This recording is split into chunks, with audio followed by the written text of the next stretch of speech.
Can you hear me? Yeah. Testing, 1, 2, 3. I've always wanted to do that. Testing, 1, 2, 3. Well, I want to welcome everybody here tonight. I'm so happy you were able to come. I know there's lots going on tonight. My name is Mary Landahl, and we have this event tonight is sponsored by the Coconino County Page Dems, and we are very happy that everybody is here. There are Democrats, Republicans, and independents, and this is perfect for our congressman, because our congressman is not a congressman for just the Democrats, for just the Republicans, for just the independents. When Tom O'Halloran was elected, we knew that he would be a congressman for everyone. And we got more than what we asked for, because he also understands rural Arizona. And he also knows that northern Arizona is not Flagstaff. He knows that northern Arizona means Fredonia, Marble Canyon, Page Inscription House, Luchii, Navajo Mountain, Kaibato. He understands that. And this man, I don't know how he does it. We are so happy that he's here. He must constantly be on the move, because he has one of the largest districts in the whole, geographically, in the whole entire country.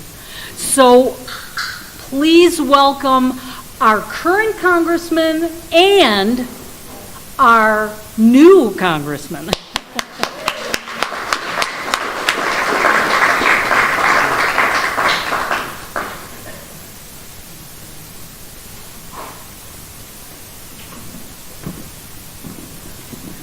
Good evening. Thanks for having me up here. Thank you, Mayor, for being here. The mayor and I have been working on different issues for a while now, and he's been out to Washington, and I've been here a few times, and it's a great honor to always have him around. I guess you know a little bit about the fact that I work in a bipartisan process. I'll talk about that a little bit. Those that don't know me, I'm a former Chicago police officer for 14 years. Had my own business down at the Chicago Board of Trade, served on their board of directors. It's an exchange, financial exchange. I also was a consultant on the integration of technology and long-range planning to different locations and exchanges around the world. And I thought I retired to Arizona about 25 years ago. Well, that didn't take place. I started to work on different community issues. The next thing I knew, people asked me to run for the legislature. I did, as a Republican, and I was elected. The next thing I know is that we're working on a lot of issues that have been unresolved. And part of it being those issues not being resolved is because we weren't working together. Everybody, I think, most of everybody had their heart in the right place. We just had different views on sometimes on how we got to the end to find a solution. And so I started working with a group of Republicans and a group of Democrats to form a relationship to be able to work and solve issues, or at least move those issues forward. That was the first time I had ever been involved in politics, but I did know that whether as a police officer or as a businessman, issues need to be resolved. They just can't hang out there. They just get more expensive, or they become something that you can't overcome. And that is bad for our citizens and the future of our nation. And so, as indicated, I am with a group called the Problem Solvers. That group is 24 Republicans, 24 Democrats right now. We'll take in other members as we go along. But we come up with solutions and request that those solutions be addressed. Some of them have been, and some of them haven't.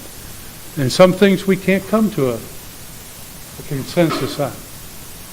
But the main thing is we come back to the table and talk. You know, this is a great country. You know, you talked about the beauty of this area. You know, the whole country is beautiful. The people are willing to work with one another on almost everything possible except politics and government on the federal and state level.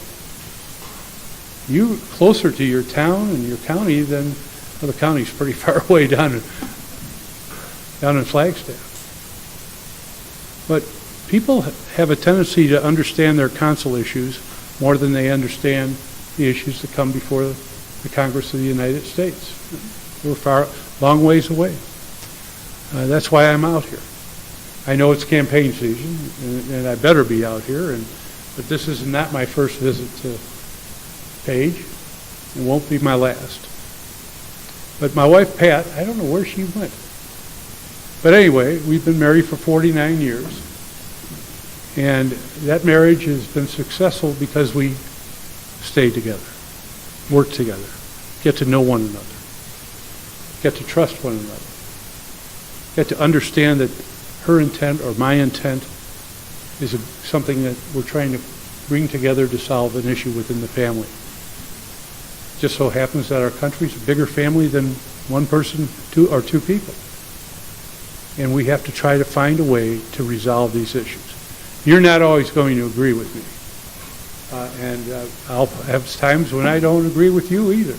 My job, though, is when I don't agree with you, is to listen to it, what your issue is, and try to understand it. Your job isn't to, shouldn't force you to agree with me, because most times I don't think you would on one particular issue or another. But it's about the entire process. And so that problem solver group I talked about is a group that is put together because we feel that bringing people together and staying at that table and working together on issues, just as we do in business, just as we do in schools, and trying to find common ground. Now we've got a new program that we've put out. It's called Break the Gridlock. And that program is designed specifically to address the issues that we felt our Congress needed to reform. That's Ryan. He's on my staff. What are those issues? Well, the first thing is the whole system is based on, of course, the Speaker of the House being the organizational leader of the House. And what we want to do is make sure that that Speaker is voted on by more people than just 218. We don't know specifically what that number is, but right now the Speaker is under threat every day when they come to the floor or they sit in their office. One person on the floor can talk to a bunch of members, which is good, but to take that Speaker out. So they worry all the time about the political side of being a Speaker and not the side that addresses the needs of the people of America. So we're trying to change that. We're trying to change the entire process of how we bring bills to the floor.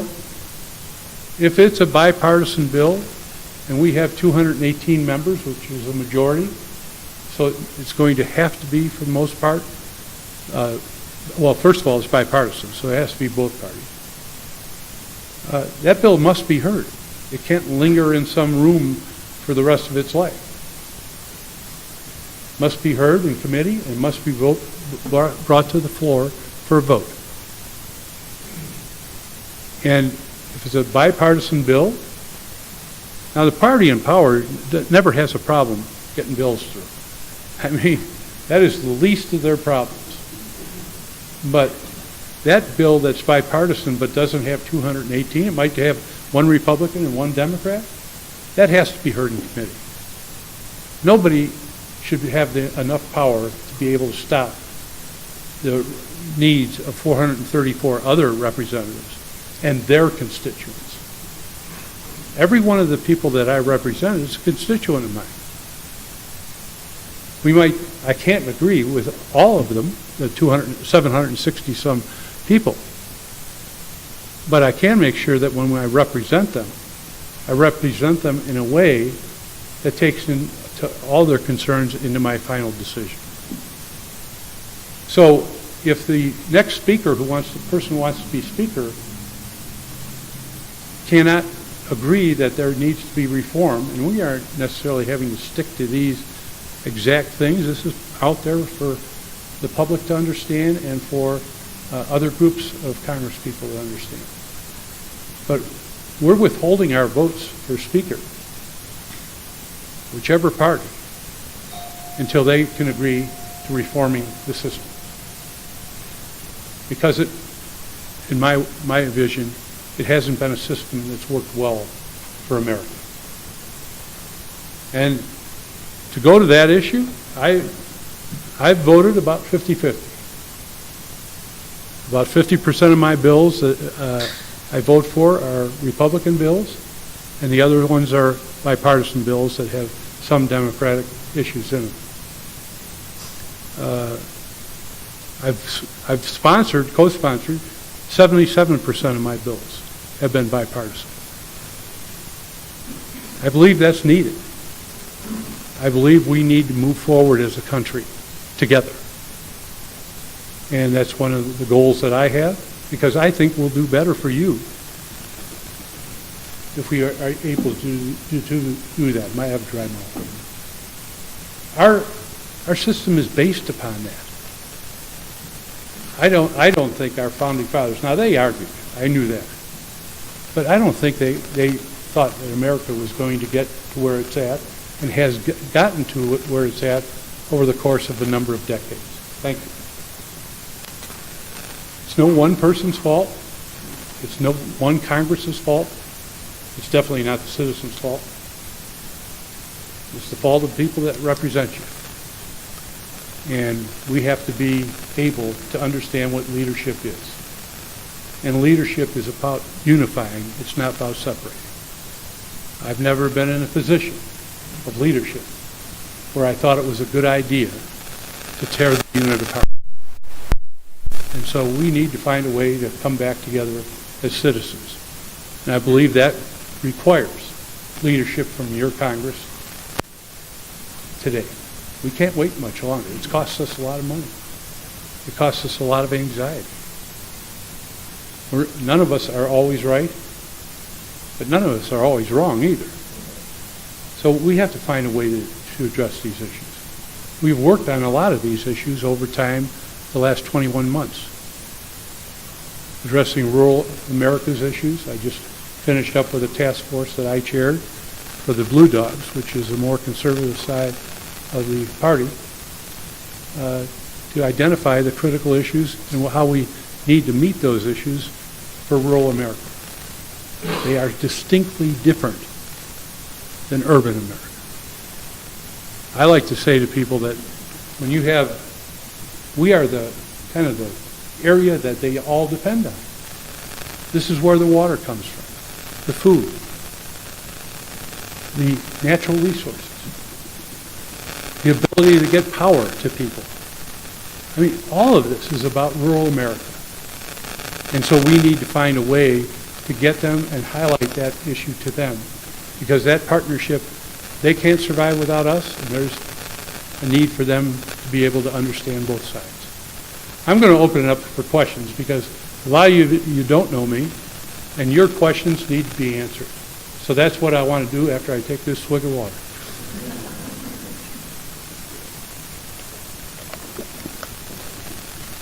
Okay, who wants to be first? Oh boy, come on.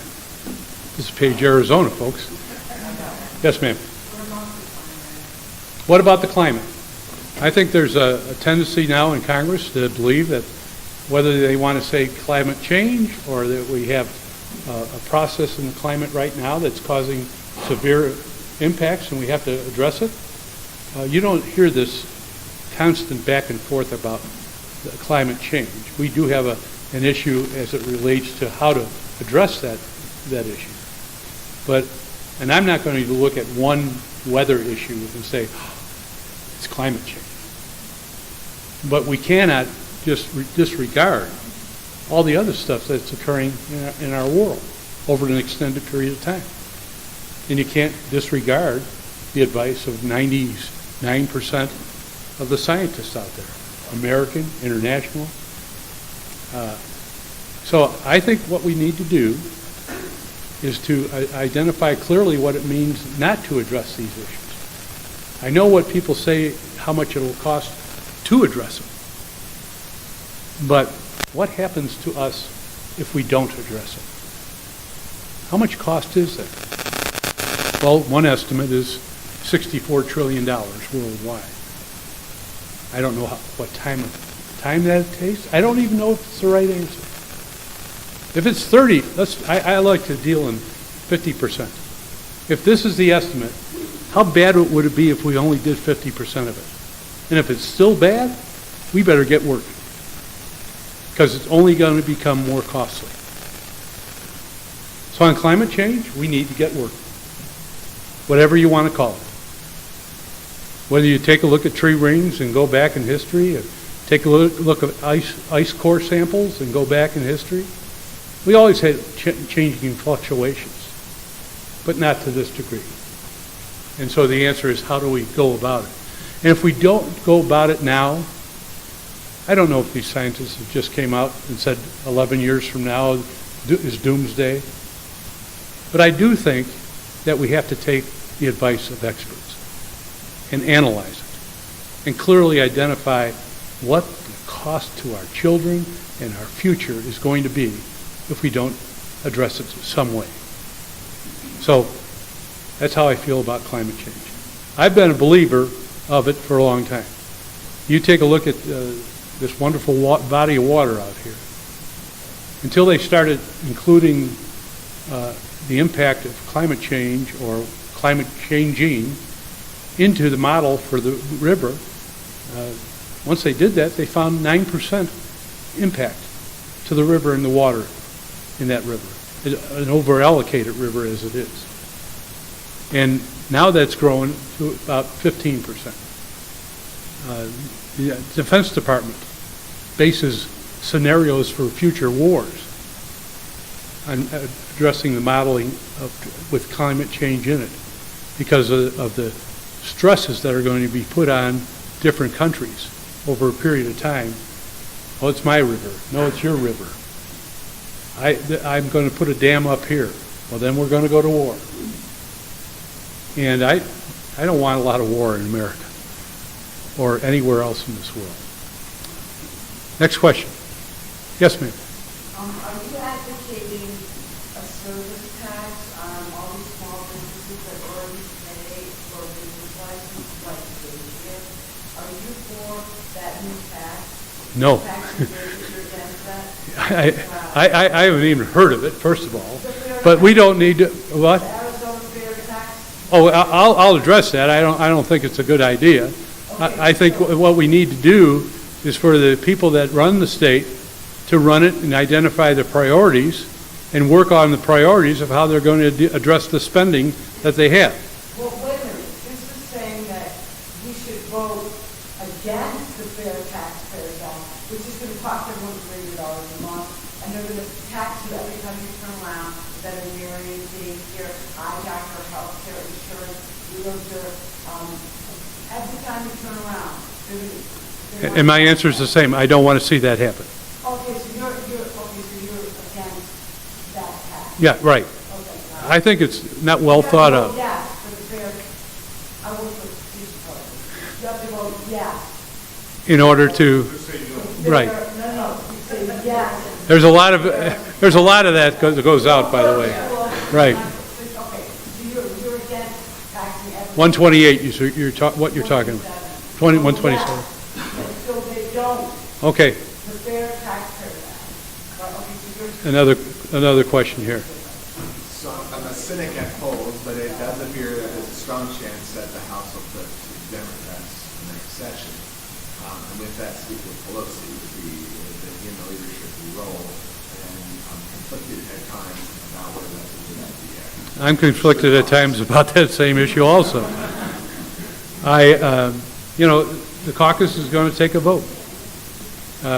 Whoever comes out of that, the caucus is going to support. That's why we want to make it sure that whoever's the next speaker is going to have to be elected by more than just the Democratic caucus or the Republican caucus. I don't know that I agree with you that there's a strong chance. Either party has a chance of taking.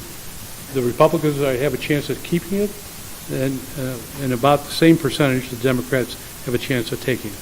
Depends on turnout. It depends on a lot of factors that are not talked about in the press very much, but are the reality of politics.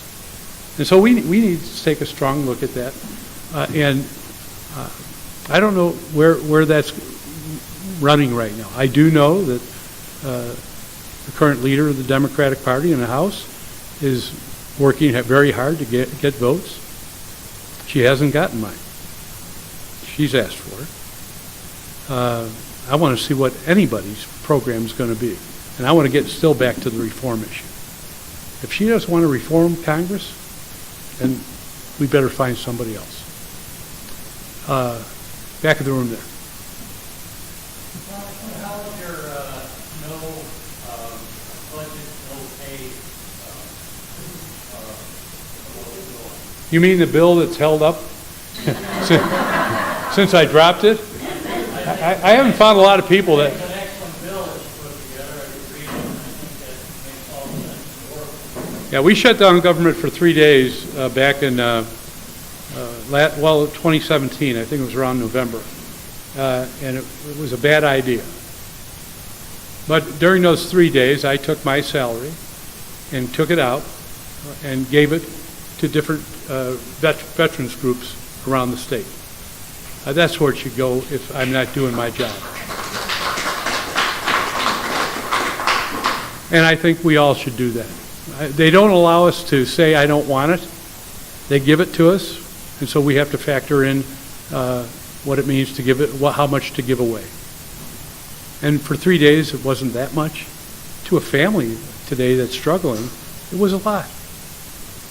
And so we need to respect the fact that our number one job, if we do nothing else, is to have a budget. Now, I'm on the Armed Services Committee, and for the first time in 22 years, our military got a budget, their full budget, within that time period, the beginning of the fiscal year. What does that mean? Well, for the military, it means that they won't lose about $10 billion while we do these continuing resolutions and don't do a real budget. And so we have to get that. We shouldn't be doing a budget of this size and then looking at the American people and telling them, which most of them don't know, that if we don't do it every time we do one of these continuing resolutions, it is costing billions of dollars. Every time we shut down government, it's costing not only federal employees, but every contractor with a federal contract. When we had that 28-day process back a while ago, that's why one of the reasons I did this bill. I said, people lost their businesses, families struggled. It's one thing for our federal employees to say, well, we'll get paid eventually. The owner of a company isn't going to necessarily get paid eventually, and they might be on the edge when this occurred and are out of business. They can't make their payments. There's consequences for not doing your job. How can we get more support for the bill? Oh, you can't, other than to get some more people that I've talked to many times. I think we have to continue to talk about it in a public way. We have to identify clearly, and we try. You know, there's a kind of a who gets to talk. Well, the president gets to talk first and most, and then the leadership of the legislature, and then it goes down and down and down. And the voices that need to be heard the most are your voices. It's unacceptable that we have so few Americans willing to get into the system. We need people to understand our great republic. If we don't have participation of our citizens, we are losing as a country. I'm not saying we're losing against anybody right now, but we're losing our ability to solve problems because you're the driving force in a republic. You don't elect me for me to go to Washington, D.C. and do whatever I want, or anybody is not elected to do that. But the responsibility you have is to make sure you vote for people, whichever party, that are going to represent your needs the most and show leadership. And again, leadership is about unifying people, not separating people. Is there a hand raised over here? Back there.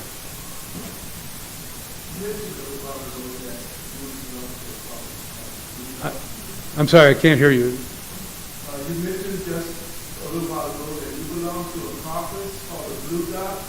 Yes. My question is, as a Blue Dot member, what party seems to inhibit your original bills the most? The Democratic Party or the Republican Party? Neither. I've gone to both parties, and there are not a lot of people on that floor today that are willing to do that. My job is to continue to educate people of why it should be done. Both parties will not support that bill. Those types of changes are really difficult when you're taking something away. But our families struggle. They lose money. They lose the ability to do that. People lose jobs.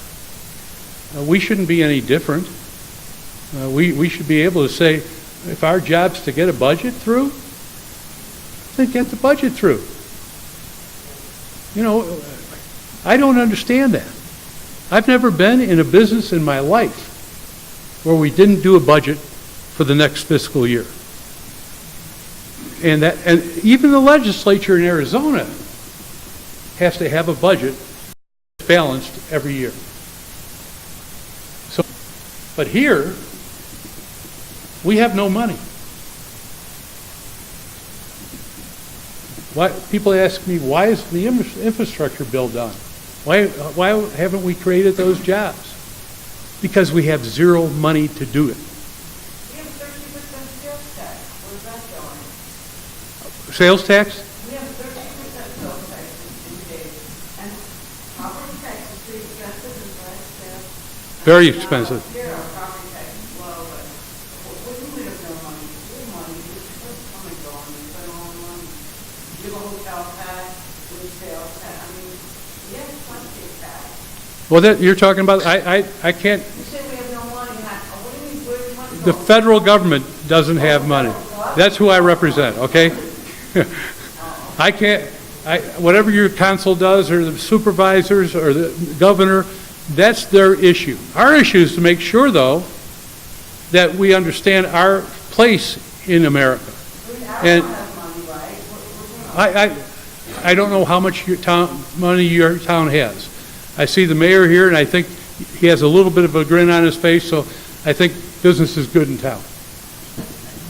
But I do know that you need more housing, and we have to work on that together.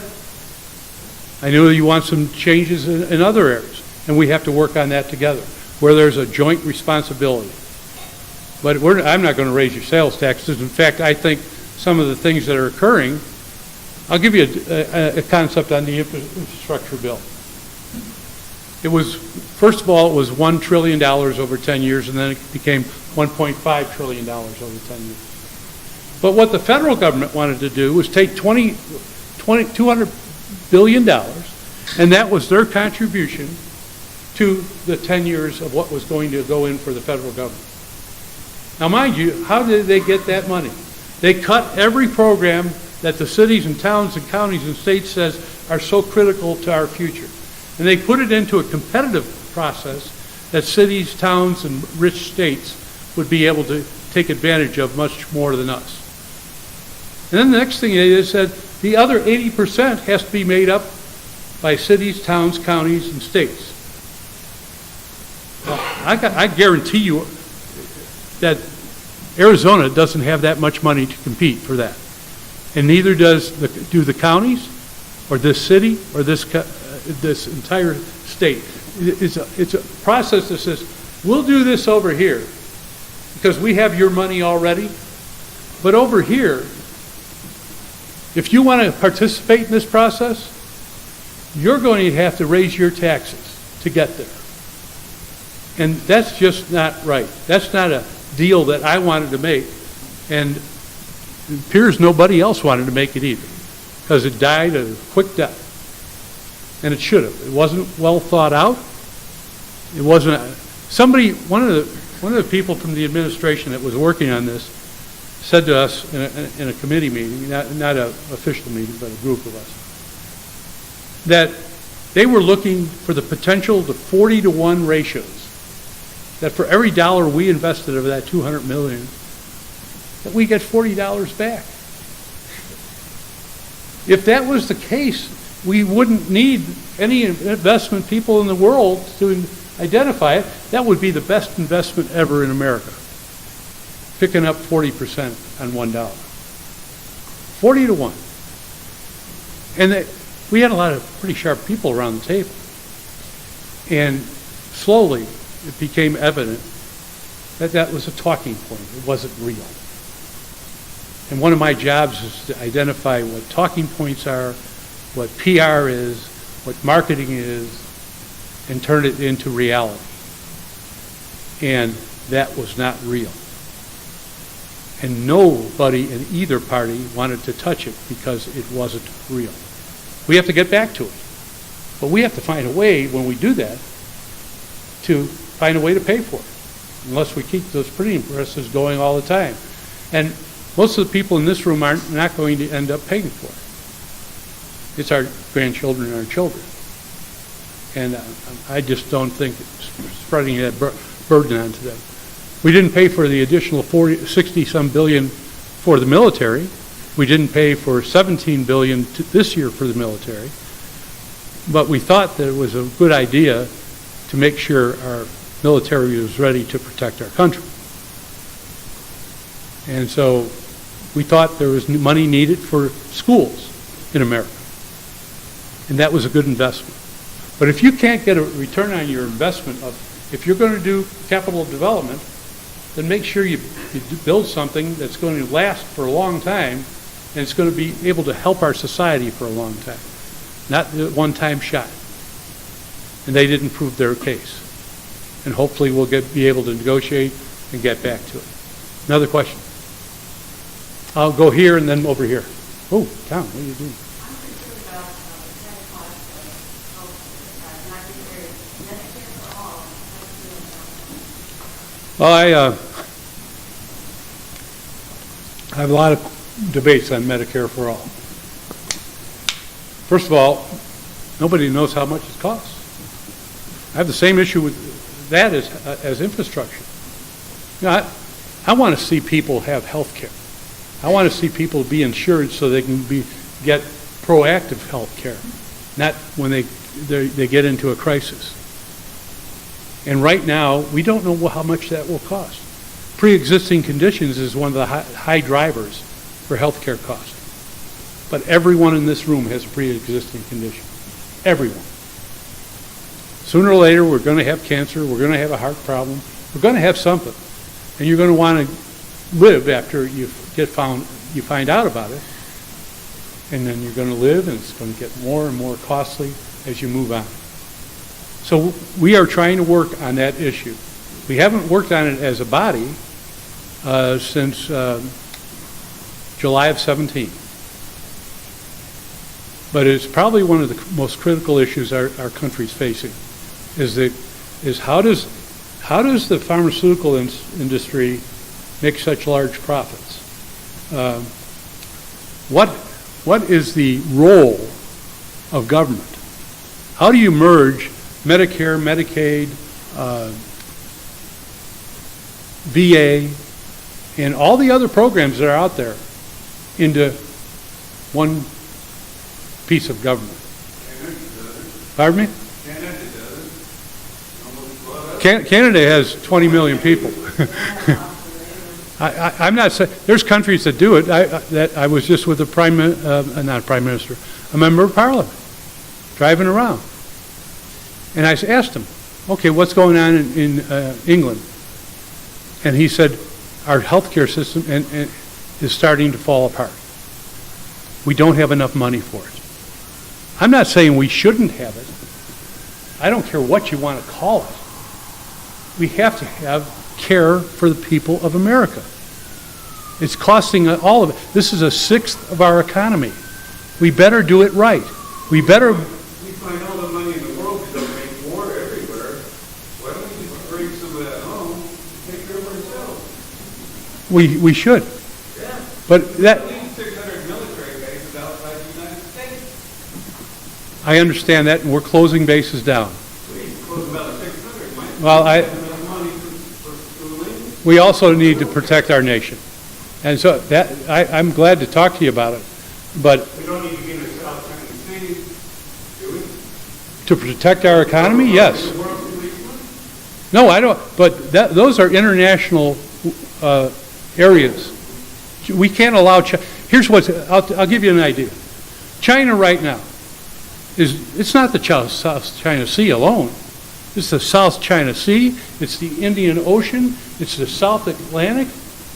It's buying up the natural resources of Africa. When we move out, they move in. They're building 5 ports, 3 on the east side of Africa and 2 on the west side of Africa. Those are both. Oh, I don't know that they're smarter than Well, us. they're finding out that we're fixing it big. We've chosen to pull back. Yeah, we chose to pull back, okay? And where are we trying about sending? I don't agree with that, by the way, but we've chosen to pull back. So they move in and now we're gonna go fight them? No, we're not going to fight them. It's about the economy, though. This is a world economy.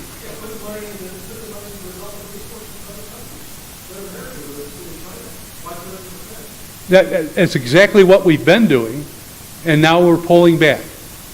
We're pulling back our State Department because of cost. We're pulling back from these different services that we have in Africa because of cost. I've questioned people on the Armed Service Committee time and time. By the way, services just found $25 billion that they think was being wasted. And to your issue also, I'll get to you in a second. To your issue also, for the first time in the history of the Defense Department, we have a yearly audit. There was never an audit. Nobody knew how much they were spending and what they were spending it on. Now there's an audit, and that's how we come up with $25 billion additional dollars. So we have to know what we're addressing and if it's efficient and moving forward. It's not going to change overnight. And right now, I know what the readiness levels of our country were a year and a half ago. But getting back to China for a second, if our competitors are being able to get natural resources at less cost, and if they're controlling the sea lanes, this is not good for America. And that's why we need to be strong. I don't want to get in any other foreign wars. I want to protect our country. But the strongest thing we can do for our country is have a sound economy and make sure we are able to address our health care. And we are able to take on the important issues of our citizens. But one of my budget's the main responsibility, and the military gets paid out of the budget. But the other responsibility is to make sure we protect the American people. And I saw firsthand the level of readiness our country had. You go from base to base. There's 8 F-18s, and there was 8 more in a yard off to the side. The squadron was supposed to have 12. They were using the other 8 or the other 6 for scraps to make sure these 6 ran. When we first started to talk about problems with North Korea. North Korea didn't have enough ammunition to be able to fight a war for 2 weeks. We had, I'm not the one that made that decision. And we as a Congress are a co-equal branch of government, and we should take our responsibility back. Former Congresses have said the president has this authority, we give it to them. Well, we always should have a check and balance over the executive branch. We're just, a lot of people don't understand. This co-equal branch of government is powerful if you let it do its job. But if you don't want to do your job because you don't want to make the hard decisions, like do we have to go to war or not go to war, and those are hard decisions to send our sons and daughters. This is what Congress is for, to represent people in their voices, so that. Well, by the way, some of this was done under Democrats too. So this was in place since the early 2000s, and that went all the way through the 8 years that the President Obama was in power. And it's Congress that did it in total. We were in control for a while. We didn't take it away. We have to do that. One person should not be able to send us into war.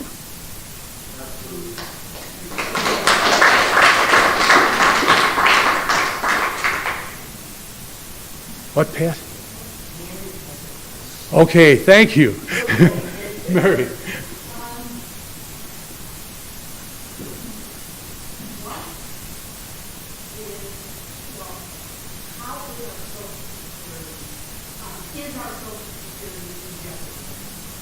Okay, I'm going to give you the quick answer because we can talk for weeks. The administration's skinny budget had cuts of $1.8 trillion for Medicare, Medicaid, and Social Security over a 10-year period. It went nowhere. Nobody wanted to touch those cuts because they weren't identified on how they were going to impact the people that are on Medicare, the future of Medicare, and the other issues. It was just about trying to find money to pay for other issues. It wasn't about saving money, by the way, but we have to find money to roll back our debt someday. But what occurred because of that, and it got out in the press, everybody got all angst about it. People were really worried that their health care was going to be, and their Social Security was going to be taken away. It's not. There's not one bill in the House or the Senate to do that. There won't be next year either. Neither party wants to touch it until we know what we're talking about. And here's my bottom line. I put into that system for 50 years. The federal government did not come to me and say, would you sign this contract for us to take this amount of money out of every one of your paychecks so that you could have health care. I would have probably said yes. But it's my right to at least know where my money's going, and it's been spent wisely. So they did it for Medicare and Social Security. Now, the amount of people that are not going to have pensions in America coming up is tremendous. It's one of the biggest issues our country is facing. And yet, thank God we have Social Security. And could you have imagined back in 2008 if you were trying to trade your own account or had it with one of the big firms and seen where that had gone? I know where some of my money went, and it didn't. I don't have it now. And if we do that, I'm not saying the government's the best people to do that, but they do it in a conservative way so that there's no loss of principle. And it's going to be fine, Social Security, for the next 10, 15 years. We do need to address the issue. How to address that issue is going to be a multitude of different ideas that are being discussed now. But none of it's going to impact people on Social Security now and on Medicare now. And I don't want to see it impacted anybody that has been putting into a system for decades. And so it's going to be a long discussion. But the other part of the cut was Medicaid. 1.7 million of our fellow neighbors and citizens in Arizona are on Medicaid. 1.7 million.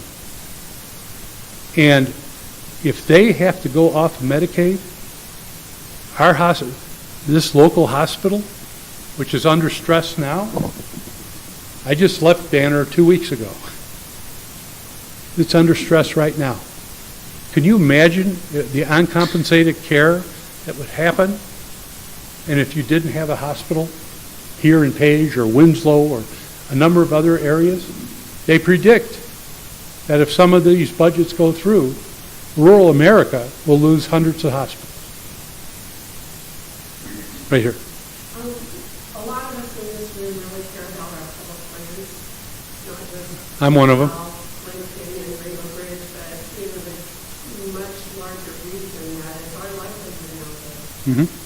And when you were speaking about the separation of powers, we have an administration that has ramrodded their way through to a preferred alternative for the grand staircase. It's no longer called grand staircase, that's Colonial National Monument. Now it's 3 smaller units with a lot of what they want to drill and mine. Their preferred alternative is now maximum drilling and mining. Right. So what can Congress do to ensure that, and the vast majority of public comments were in support of keeping the monument intact for its unbounded recreation and natural resource and cultural resource values. So what can Congress do to prevent that bulldozer from landing here and disrupting our future potential growth? Well, the first thing is it was done by executive order. And so Congress can't overturn an executive order, but the next president can. Well, but Whoever it is, the next president can do that. there's also a lawsuit questioning whether a president does have the authority to decommission or to radically change. There's been 3 Supreme Court decisions on that. I worked as a chairman of a group that tried to get the area surrounding Sedona a national monument. I've worked with a number of environmental groups in my time as a citizen for 25 years in Arizona. I have a passion for our water and natural resources. And tourism is in rural America, rural Arizona especially, is tied directly to preservation of those lands. And if there's oil there, how much is there? And is it going to act as a reserve for the future when we can have an argument about we don't have enough oil or gas? Or is it going to be used because it's cheap land to be able to have people just take it out of the ground and use it? We're almost totally independent on power. And so, at this point in time, I don't want to see anything like that happen. I didn't want to see what happened to Bears Ears. I didn't want to. Luckily, the Supreme Court stepped in on the Grand Canyon area, so no more uranium mining. I'm trying to get cleaned up. 50 years of neglect and 500 uranium mines on Navajo. Can you imagine if that uranium mine was outside this door? How fast do you think that, would you think it would take 50 years to get it cleaned up? The answer is no. But we have children playing in it. We have 1,000 buildings built out of blocks that have uranium in it. We have sites that even the experts say we can't go within this distance of that site. No fence around it. Nobody says that it's a contaminated site. There are some that have fences. But these are critical issues. And there's $1.4 billion in lawsuit money that is being put aside right now to clean that up. And we're 25 years into studies? Come on. We know how to clean up uranium sites. Stop delaying and get it done.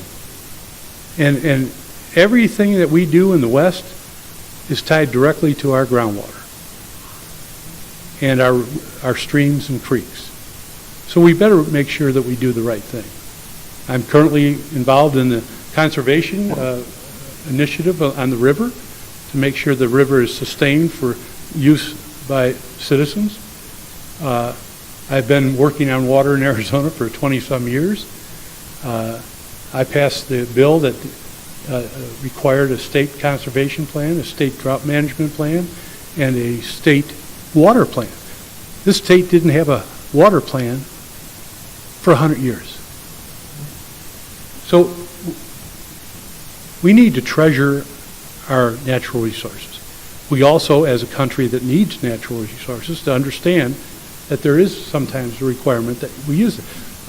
I also represent the Copper Corridor. It supplies a tremendous amount of jobs for the people in that area.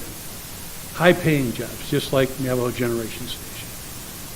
And, you know, I'm not going to want to put them out of business. I want them to do it the right way. But as long as those people can't find comparable jobs, and their families would then have to undergo that stress, I'm not willing to make that call. I'm willing to make sure the mines address their regulatory issue. I'm willing to make sure that whoever wants to put a future mine in has to do it the right way, and that it's not necessarily on public lands. There's plenty of private lands that we can put water on, drilling on, and still get the oil out without marring our national monuments and parks.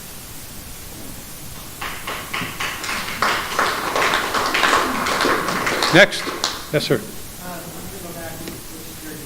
You go back to anything you want.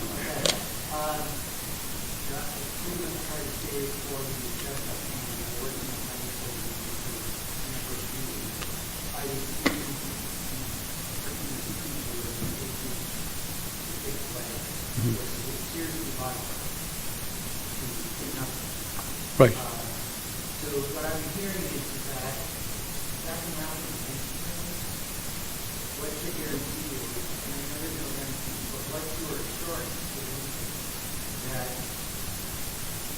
the government as a whole going to keep Social Security safe and safe? That's even my mind, the guy who worked hard. That's right.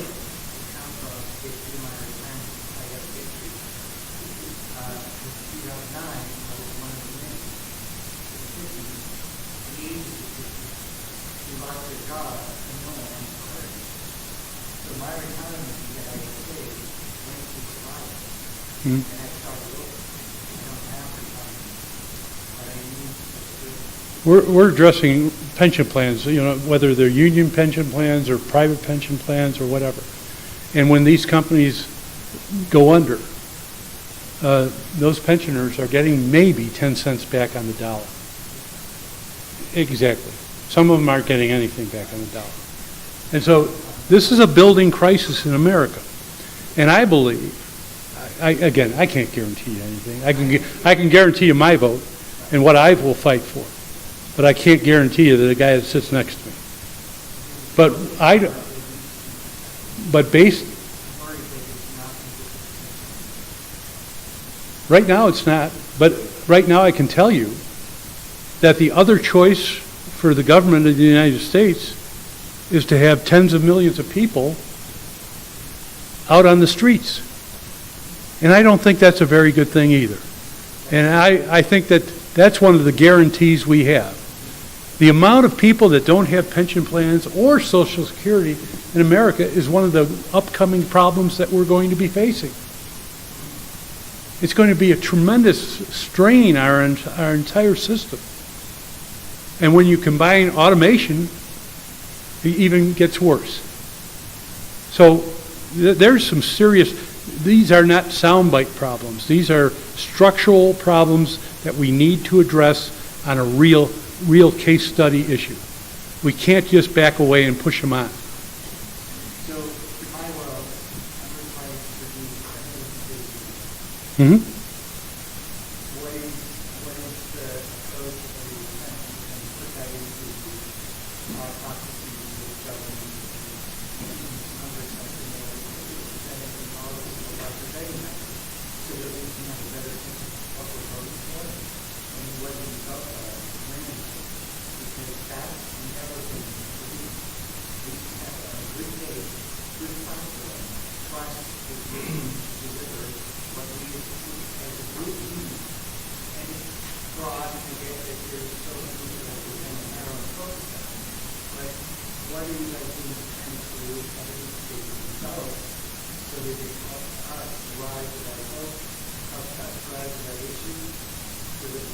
feel that you're supporting us every day. Because right now, it's hard to believe because it's hard in so many different directions. And then while so much emotion is going on, decisions that they need to look at our Social Security or add to the military or put money somewhere else or to totally another population because it's really feel right. I totally have a large personality. I'm just looking for what are your approaches to building Well, the first thing is we're starting, like with the Defense Department. We want to get real evidence of that we're spending it appropriately or not appropriately. We have to protect the science that is being thrown out the window right now. That must be protected because whether you like the outcome or not, it's part of the way that we get to evidence-based. Factual information. We can argue over information a lot easier than we can argue about a preconception of the way it should be. And I want to get to that level. I don't want to get it overanalyzed because the government wouldn't move at all. But when we have sound basis for making decisions, I will be a lot more comfortable. And right now, a while back they told you about the Affordable Care Act, and nobody read it. And that was a big issue for America. It wasn't 2,300 pages. It was tens of thousands of pages, and that's why nobody understood it and read it. Because every cite in that law goes to another statute that's currently in place, goes on to identify how the current process is working. And so if you're going to understand that paragraph or section, you have to understand the chain all the way back. That doesn't get done in Congress. Not even the staff can keep up with that type of process. You go by good faith effort on a lot of this stuff. You go by who you elect, Republican or Democrat. Yeah, I was just asking that and I worked in corporations for 6 months and cost of goods slowly and grows with every employee. I don't see that in the government. Well, there really is. I mean, you don't see it initially. In some cases, it might be overdone. But because we would then have to hire more and more and more people, and we just don't have the money to do it. But our job is to make sure we ask the pertinent questions, and if you can't give me an answer that makes sense, then let's work on that before we make something and put it in the law. Not all the questions are going to be answered, but we have to at least be able to address and ask those questions and have the discussion, and not just look to the leadership and they say, you vote this way. I've never done that. I won't do it. I think my voting record in the House and the House here in the legislature and now identifies that clearly. And yet I've never been approached one time by anybody in the Democratic Party to challenge my vote. Because it's my vote. It's our district. And somebody in California or New York doesn't know our issues. We know them. And we have to address them and get them addressed. So I don't question other people about that. We're at a table, we'll negotiate, we'll talk about it, but I'll never question somebody else's vote and their reason for it. Hopefully it was for the right reason. Question? Yes, ma'am. Immigration? I'm for comprehensive immigration reform. Back in 2013, we had a bill in the Senate on comprehensive immigration reform. And I want to make it very clear. That bill said that we would put more troops, not troops, but Border Patrol on the border. We would put more technology on the border. We would address the visa issue where 40-some% of people that are here undocumented come from. We would address cross-border security issues which need to be addressed. And we would they had a funding mechanism to make it real and have computer systems put in to follow the visa issues and stuff. It passed out of the Senate 78, I believe, to 22. a bipartisan bill. It got over the House and it never got to the floor. And there was overwhelming support on the floor to vote for that issue.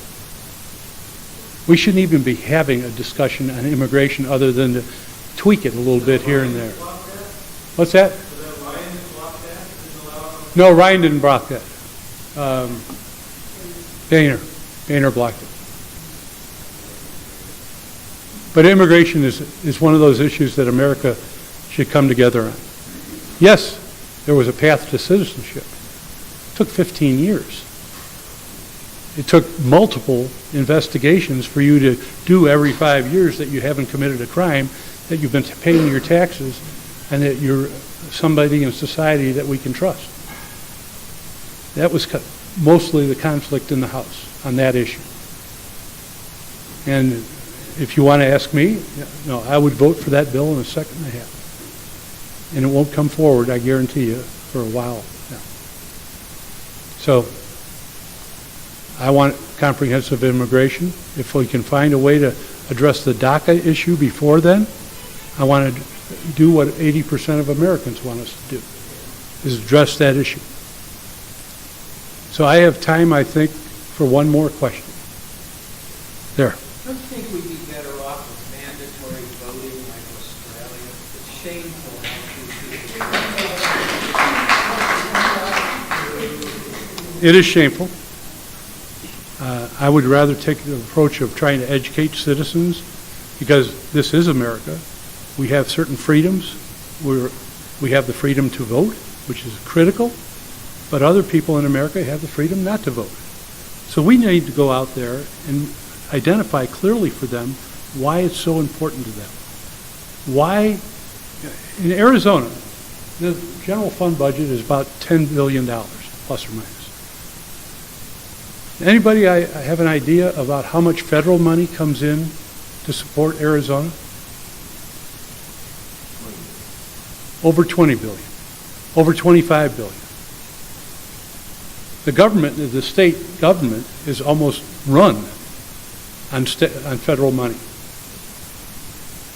So the idea that everything we do in Washington isn't going to impact your taxes, your quality of life, your ability to, and your children's ability to have a sound future, toss that out the window. The legislature, the Congress, your local municipalities, your counties, we all impact you. And we have to let the American people know. I understand your concerns, because I go around this state all over asking people to please vote. I don't care. If you don't like me, don't vote for me. But vote for somebody. We have to understand the important impact. If you get your check stub and you take a look at it, and you look on one side and you say, I'm not getting paid enough, and then you look on the other side and you go, oh, look at all this they're taking out. Well, that is a huge issue on your future. And I'm especially addressing those 18 to 35 that hardly participate at all. Then they're 34 or 35 years old, and they look around and they say, why aren't my kids getting a good education? What happened to the street out there? We don't have enough police. And they've wasted 17 years of being able to vote on those issues. And those same people that choose, as Americans, not to vote are part of the reason our country is where it's at. I believe from the bottom of my heart. But I'm not going to go to somebody's door in America, knock on that door and say, you're going to get penalized if you don't come and vote. I'll go to that door, knock on that door and say, I'd like to talk to you about why you don't vote. And let's find out how we can come together. That would be my first way of trying to do that. So thank you, everybody. I really appreciate it. I'll be back, and we'll have another discussion.